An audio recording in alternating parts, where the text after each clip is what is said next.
के लिए नहीं लिया, बल्कि मोक्ष की प्राप्ति के लिए लिया है। तो वो कब मिलेगी हमें, मोक्ष कब मिलेगा, जब हम भक्ति करेंगे। और भक्ति का पता ही नहीं है। भक्ति आदमी ये सोचता कि गुरु का नाम लिया, मंत्र लिया, उसका जाप कर लिया 2-3 घंटे या 1 घंटे, उसे सोच रहे हैं हम कि इससे मुक्ति हो। मुक्ति मंत्रों यंत्रों तंत्रों से नहीं होती या नाम से नहीं होती। अगर मान लीजिए हम कहीं से नाम लिया या मंत्र लिया है, तो उन नाम देने वालों को, मंत्र देने वालों के क्या हाल हो रहे हैं, वे खुद ही जेल में चले गए। तो ऐसे नाम और मंत्र का क्या फायदा, जो खुद ही जेल में पहुंचा दिया, तो वो मुक्ति कहाँ से कर देगा। तो उस भ्रम जाल में पड़ने की जरूरत नहीं है। भक्ति असली क्या है, भक्ति है अपने आप को किसी चीज में विलय कर देना। का मतलब हम खत्म हो गए, जब उसमें हम विलय हो गए तो हमारा अस्तित्व खत्म हो गया। का मतलब हमने पूरी तरह से भगवान के प्रति जब समर्पण कर दिया। जैसे अभी ये मीराबाई का भजन सुना रहे थे, उसने समर्पण करा था। समर्पण करने में क्या हुआ कि किसी को आज तक नहीं पता मीरा कहाँ चली गई। जब महाराणा प्रताप से लेने गए थे, वो अपनी बुआ कह रहे थे उसको, तो वो मंदिर में गई और मंदिर में जाकर मूर्ति में समा गई। ये है समर्पण। उसने जहर भी पी लिया था, उसके ऊपर सांप भी पता नहीं क्या क्या करेंगे, उसके साथ अत्याचार करेंगे, लेकिन उस पर कोई प्रभाव नहीं पड़ा। ये होता है समर्पण। जब हमारा समर्पण होगा, यही भक्ति है। वो भक्ति नहीं है कि हम 5 चक्कर काटते फिर रहे हैं, उधर घूमते फिर रहे और सोच रहे हैं कि हमसे यहाँ से भला कर देगा भगवान, वहाँ से भला कर देगा भगवान। न किसी का नुकसान करता न नफा करता। ये तो हमारी भाव है, हम किस भाव से उसको लेके चलते हैं। तो भगवान ने कहा कि भाव का भूखा हूँ, भाव ही एक सार है, भाव से भजता जो बेड़ा उसका पार है। अन्य धन और वस्त्र आभूषण कुछ न मुझको चाहिए, तुम हो जाओ मेरे, बस यही मुझे स्वीकार है। अगर कोई नाम या मंत्र लेने जाता है तो उसके बदले में उसका पूरा उसे निचोड़ लेते हैं और ऐसे जाल में फंसाते हैं कि घर भी बर्बाद हो जाते हैं। लेकिन लोग समझते नहीं है इस बात को। जैसे जोक होती ना, पूरा खून चूस ले, पता ही चलता उसका। जैसे डॉक्टर खून निकालता है, तो उन्हें देखा होगा जब ब्लड डोनेशन होता, पता लगा क्या खून निकल जाए, आप उत्तर भर जाओ उसकी, डॉक्टर की भर जाती नहीं, जो खून निकालता पता नहीं लगता। तो ऐसे ही ये जो सज्जन ठग है, जो वो कर रहे हैं, तो बड़ा ठग संग कर रहे हैं। नाम लिख दिया सच्चा, जैसे सच्चा सौदा, सचखंड, लेकिन उसका उल्टा होता।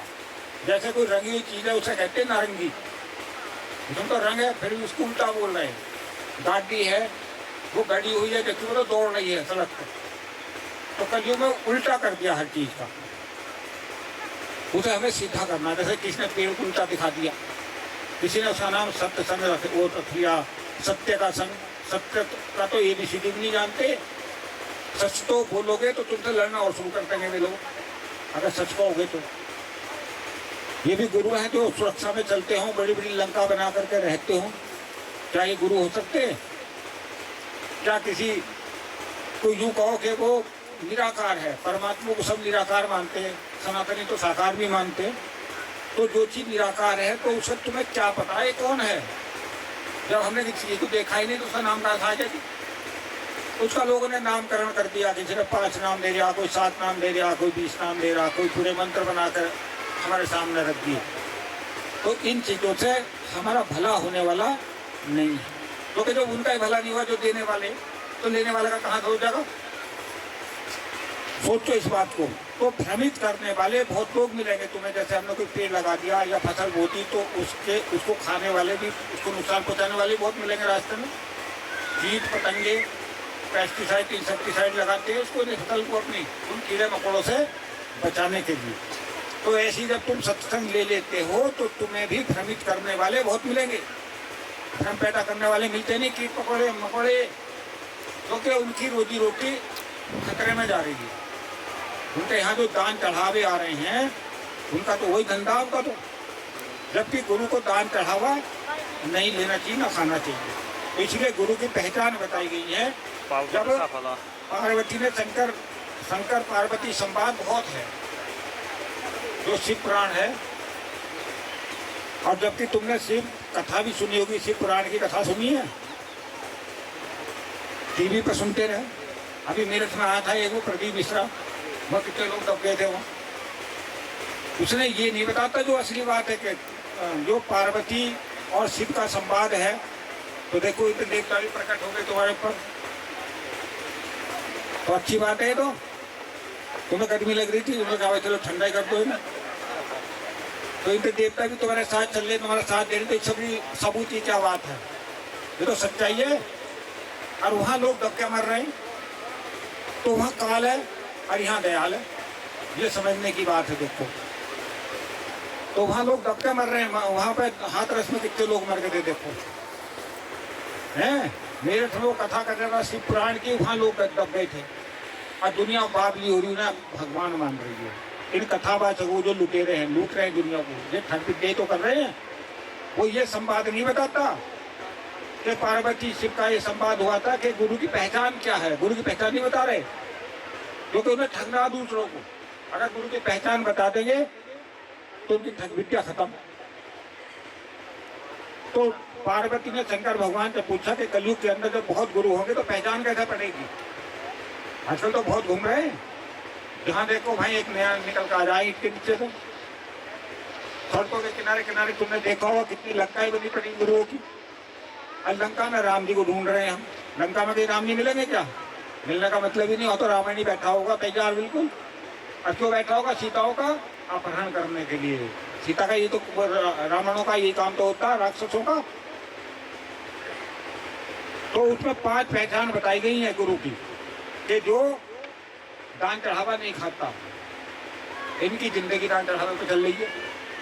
जो दान चढ़ावा नहीं खाता, आश्रम रूपी लंका बना के नहीं रहता, वो भ्रमण करता है। जैसे गुरु गोरखनाथ जो थे भक्तों के साथ घूमते रहते थे, हमेशा एक जगह नहीं रहते थे, कहते हो रहा है।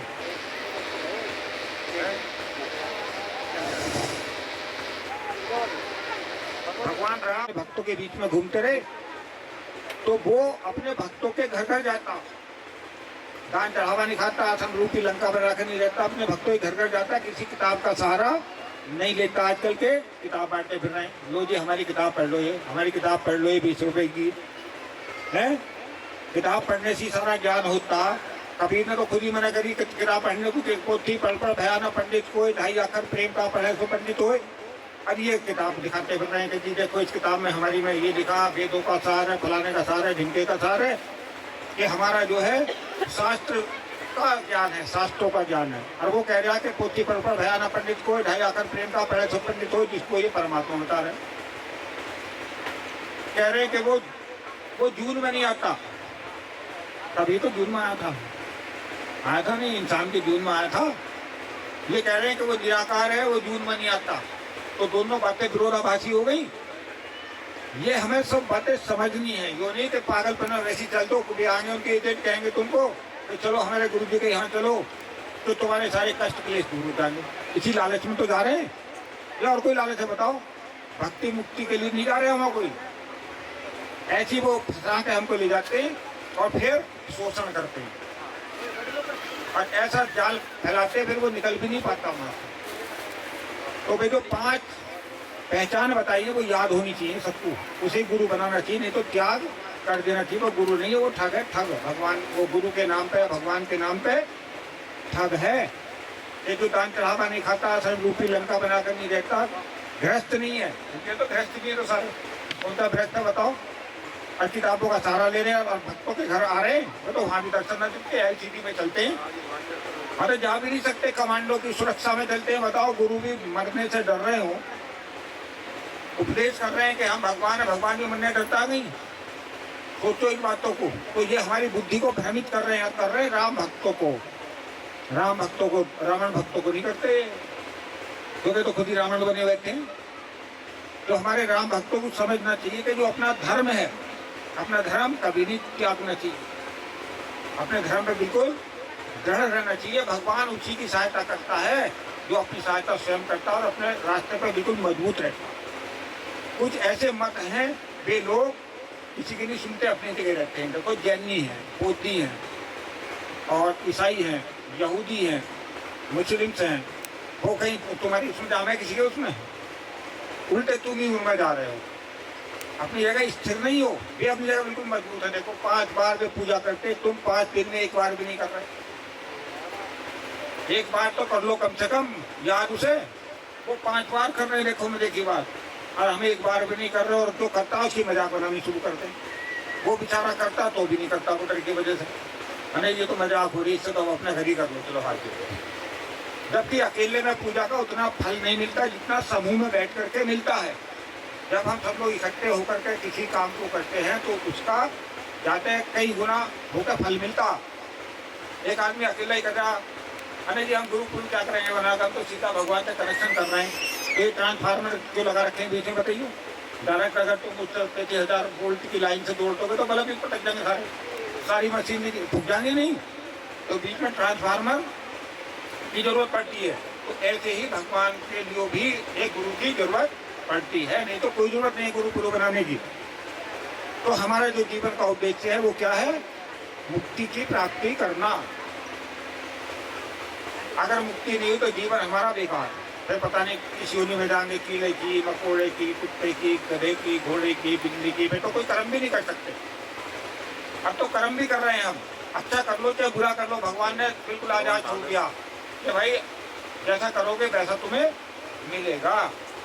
जैसे हमारी परछाई हमारे शरीर के साथ साथ चलती है, वैसे हमारा कर्म भी हमारे साथ साथ चलता है। लेकिन उस कर्म को कैसे हटा सकते हैं हम, उसकी भी विधि है। उसकी भी विधि ये है कि जब हम भगवान से बिल्कुल निस्वार्थ भाव से प्रेम करते हैं और उसके प्रति समर्पित होते हैं। किसी लोभ लालच में मत करो, समर्पण तो वही है। अगर लालच आ गया तो समर्पण तो है ही नहीं। अगर लालच पूरा हो गया तो भगवान है, लालच पूरा नहीं हो तो भगवान ऐसी की तैसी में तो होता नहीं कि भगवान ने तो मेरे लिए कुछ कराया नहीं है। भगवान तू तो बहुत पापी है, बहुत बुरा है, उसी 10 गाली सुनानी शुरू कर देंगे। फिर जब काम नहीं होने का तो क्या फायदा है ऐसी पूजा पाठ का? कोई फायदा नहीं है। कहते हैं कि जाही विधि रखे राम ताही विधि रही है। भगवान जिस विधि रख रहा है उस विधि रखो और अपना नेक नियति से कर्म करते रहो। बहुत अच्छी बात है, बहुत खुशी की बात है। अपना साप्ताहिक सत्संग करते रहो गाँव में। और मैं देख रहा हूँ कि तुम्हारी संगत लगातार बढ़ रही है, ऐसी बात नहीं है। 1-2 तो इधर उधर हो जाता, कोई बात नहीं, लेकिन सब अपना नियम संयम तक चल रहे हैं और अपने गांव में साप्ताहिक सत्संग करते रहो, उसका कई गुना होकर फल मिलता है।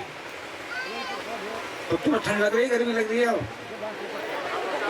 चलो तो क्या आराम कर लो। अब तुम्हें प्रसाद दिया जाएगा, कभी जाते भीग जाओगे, बीमार पड़ जाओगे।